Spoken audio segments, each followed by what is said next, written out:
Tukirudi huku hivi Kenya kidogo manze. Mm. Kumekuwa na nini fulani ya IEBC na so far watu 90,000 ndo wame register, na IEBC ilikuwa ina expect at least 6 million people. Unadhani tunaenda 90,000. direction poa? Arsenal tunaenda direction poa, lakini Hiyo. kama country sijui tunaendeleza nini sisi 90. tulikuwa tumeambia wasee hapa hivi hatukuwa tumepata place ya kura, but finally tulitembelea chief na tukapata kumbe jamaa wamejificha hapo hivyo ndani ya ofisi ya chief. Yes. Do you think bado hiyo ndio reason ati watu wanakosa kuregister? I guess hiyo juu kuna wenye nilikuwa nimeambiaga waende kura. Wale wenye wako wameendea wakaniuliza process ya kuendea hii kitu iko aje, mtu anaendea aje, ama nikamwambia watafute tu the local chief waende waulizie hapo. Huwa atawaelezea kwenye maybe unafaa unaenda unachukua juu. I guess hata hapo kwenye tuliendea si kwa chief. Si hapo naambia sijui ndo kwa DO ama juu kwa chief si ndio hapa soko hapa mahali. I think hapo vondo.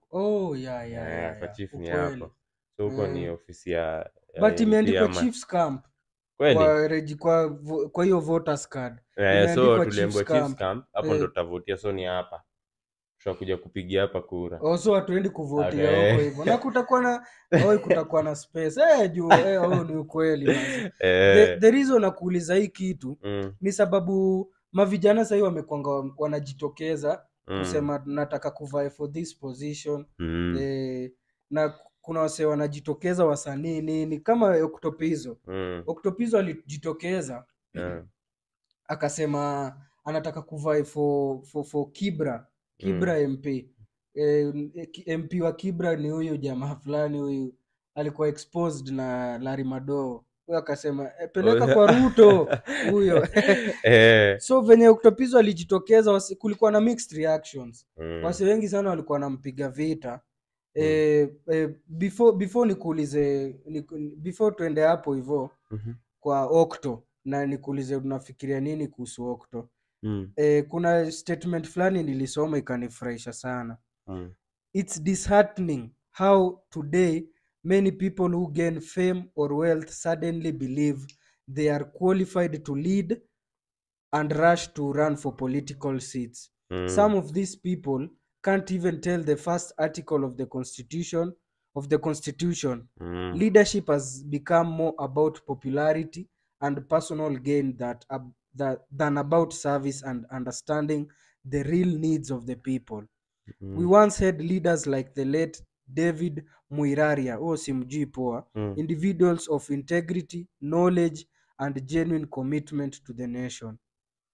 Such leaders left lasting legacies that can't be forgotten, unlike many of today's aspirants who seem driven more by ambition than by purpose. We need to be more careful and smart if we are going to make any change in this country. Unadhani hiyo statement ni ukweli kiasi gani? Because kuna time hapo hivi tumeongelelea Kafuri, ule mwenye alikuwa anapeana machwani Kaforex. Na hiyo kitu ikanipen sana because umse hata ajasela idea yake, lakini the first video yenye ametoa ni kupeana do na wase kuna ile time yenye Bahati alikuwa na run for Starehe MP. Mimi until date naamini Bahati alikuwa na run hiyo time sababu ya cloud. Hakuna kitu huyo jamaa hezi fanya for cloud. Hiyo ilikuwa Starehe ama ilikuwa Mathare? Ilikuwa Starehe ama ni ilikuwa Mathare nikidhani. Juu Starehe ilikuwa na watu wengine. Acha nione, anaitwa Bahati Kioko.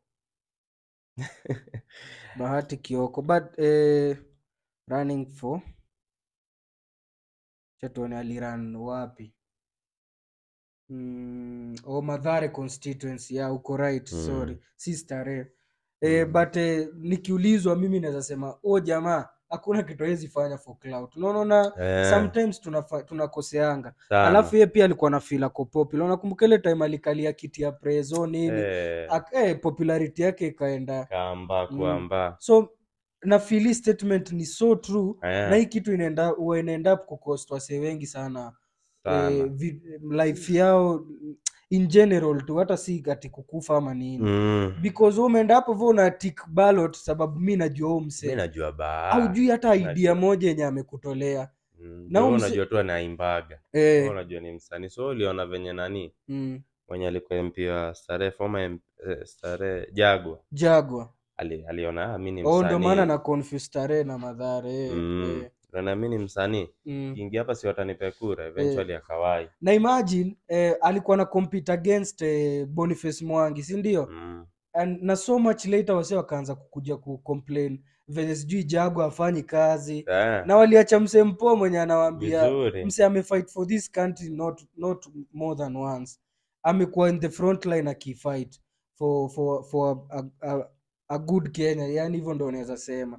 But nikikuja kwa hii kitu Octopizzo, kulikuwa na mixed reaction sana. Personally, si believe Octopizzo ana run for juu ya popularity. Mbona nasema hivyo? Octopizzo amekuwa kwa so many organizations na amekuwa in the front line yani hata ukisikia ngoma za Octopizzo, Kibera inakuanga na place fulani kwa hati yake, to be honest. I think kama tuna vote for popularity basi tuangaliange vitu kama hizo. Sijui kama una agree na mimi. Ama wewe kama ungekuwa Kibra constituency, ungevotia nani kama MP wako? Nani? Octopizzo. Yani no majuo jamaa alipata maziwa akazidi. But hiyo si ni kawaida tu ya human nature. Levels zako zikichange lazima pia environment yako ichange kidogo. Mimi na feel okay, inaweza kuwa alitoka alafu akaenda akalearn some new things, akasema basi nafaa na aspire for seat hapo mahali. But pia naona pia ingekuwa better kama angekuwa na show intentions za kukua MP ama kuvie for any seat. Hii time yenye alikuwa anapanda hiyo time sasa ndo angekuwa anasema nataka kufightia Kibich. But unajua kuna time yenye msee ufeel hii time sasa mimi ndio niko ready na niko na juu hata I think alienda at some point akasoma Mayolo about something na leadership. Angekuwa na sell tu hiyo notion ya mimi nataka hapa ndakuwa leader wenyu siku moja. But unajua alikuwa na sell in this way kwa ngoma zake. Yani yeye na OG sijui kasidani anaweza taka kuvie for any seat. But ukisikia OG umsee, yani ukimsikia venye anaongeleleanga Kayole, ni msee mwenye anajua ngori ziko Kayole, venye anajua shida zenye ziko Kayole vizuri yani. Na ukisikia pia Octo, hakuna song yake utakosa kusikia namba 8. Ni msee mwenye si tu peke yake ati kudeclare ndio inafaa mfanya kuwe qualified, because amekuanga kwa organizations kadhaa Kibera na amekuwa kikamia through kwa hivyo wase. Ndio. Kuna artist kadhaa wametoka sababu ya Octo. Ndio. Na si kuna time hata Octo alikuwa na work na UNHCR. Kuna time alikuwa na work na hiyo organization. Juu mimi na believe Octo kivyangu akona the best interest za wase wa Kibra, because hata ukisikia kulikuwa na story fulani that yeye ulipia Kenya alikuwa anaishi hadi wa leo. Hiyo nayo sipingi. Best interest na place ametoka. Octo naye anajua anapenda place yake. Hiyo kitu kidogo hivyo ifanyi uone huyu msee.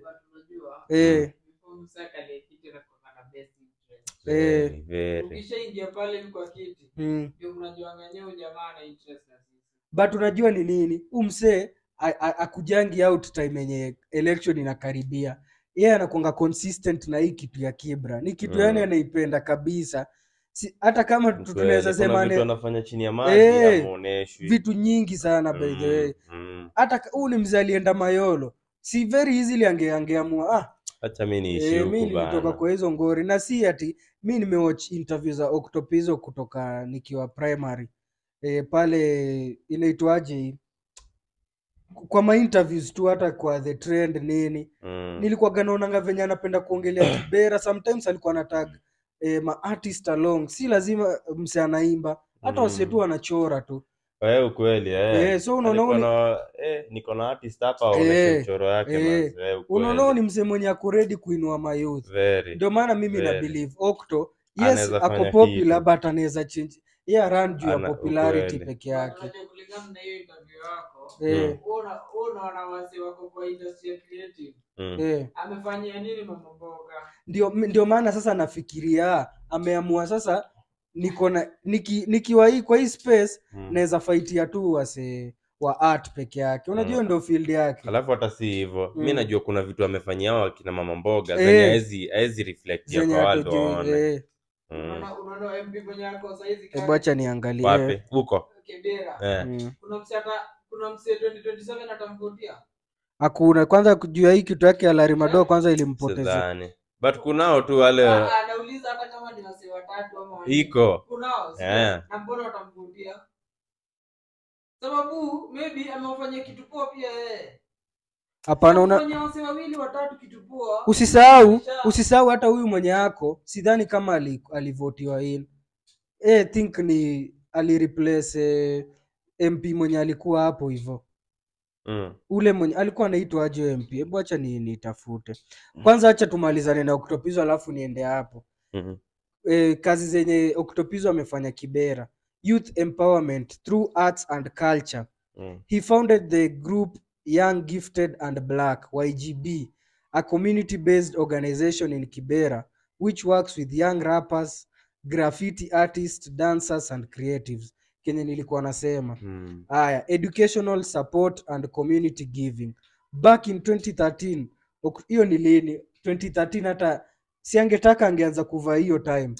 Back in 2013, Octopizzo ran a books giving day in Kibera, Shilanga area to collect and donate stationery and help children's education, sanitation, wash, water sanitation and hygiene, sports outreach. He has been involved in wash workshops in Kibera combining art, football, sports and hygiene education. Juvenile rehabilitation programs, sitasoma into details zote. Publicizing Kibera's potential. So unaona hata hao wanasema in interviews and features he emphasizes that Kibera shouldn't be seen as a slum but as a place of talent, potential, youth and creativity. Sijui kama unaweza nyang'anya huu mseki hiyo kitu kusema ukweli. Huu ni msemo mwenye unaona akona interest za watu wake at heart kabisa. Ni watu wangapi wanatokanga mtana wanaenda wakiendanga. Katai sababu lakini ile example ya design ile happen. Uliona wasanii wana support government. Nini iliyofanyikia? Ndio? Alafu kuna jamaa anaitwa Eddie Kenzo pale Uganda. Unajiuliza kwa nini huyu jamaa Eddie Kenzo alisimama akakuona incidents imehappen TZ bado amesimama ana kampeni ya Museveni. Sijui ana gain kitu kutoka kwake. Museveni kitu amefanya UG, Museveni unaona artist like amefanya sasa kama Octopizzo like musicians wa like wa Uganda. Jamaa na wafund kwa fund. Unaona jamaa kuna flat kama hii na kila mtu ako na ofisi au wasanii wa big. Wako na ofisi kwa hiyo building. Wako na Museveni. So utakosa kupigia Museveni. So utakosa kupigia Museveni. Point yako ni point yangu ni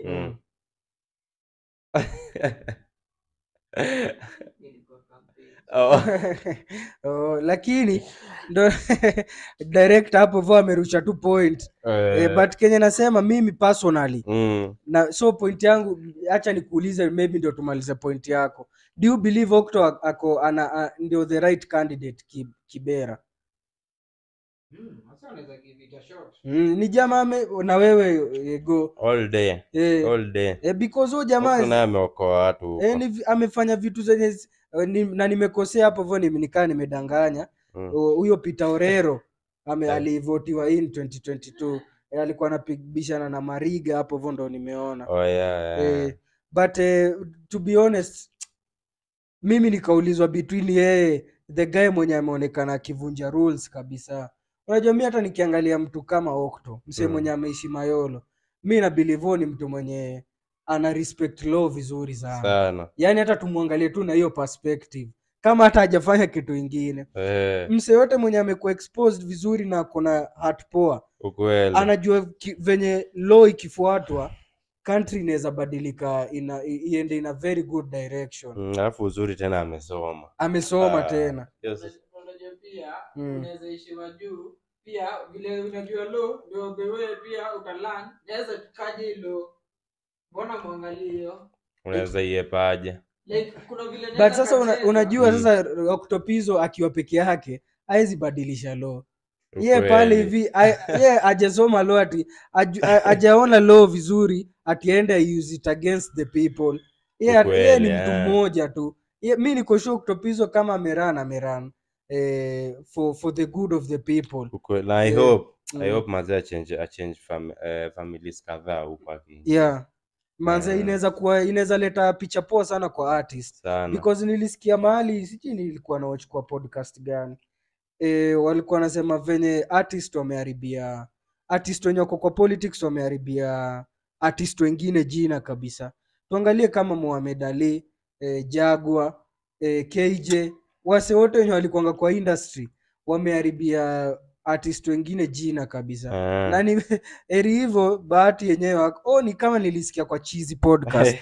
Bahati eri hivyo hakuingia kama MP because unaweza imagine drama ingekuanga pale. Ule jamaa sidhani angeenda kufanya wera pale. Kweli. Ule hakuna shughuli angekuwa anapiga. Hiyo naye tunasema tu kweli kusema ukweli. Hakuna shughuli. Hiyo hata sisi tuko apologetic. Nikisimama niseme. Yaani Bahati simame 2090. Hiyo ni ukweli. Maana kwanga very childish. Hiyo sana very. Everything anachukulianga kama cloud. Unajua kuna vitu zingine serious unafaa kuangalia hapa sasa. Hii tumeingia kwa mambo serious ama bado tunacheza. Unapata mtu kama Obina akona watoto wakubwa. Alafu anafanya vitu Bahati ufanye. Bahati akona watoto wakubwa pia. Manzo wewe unaona Morgan vile anatoshana. Morgan sasa imagine atakuwa anapiga gong, ni cool. Sababu Bahati ufanye. Sio ufanye hizo shughuli. Very true. Yeah. This is not your typical podcast. Story tumejaza kama doba. Fast off go kando Joburg na tuko ready ku take you over. Vitu zinafanyika masana dakika. Literally ni time tunaitisha. Convince na vibe inajipa. Ni mimi na wewe so turoroe kabisa. Roroa.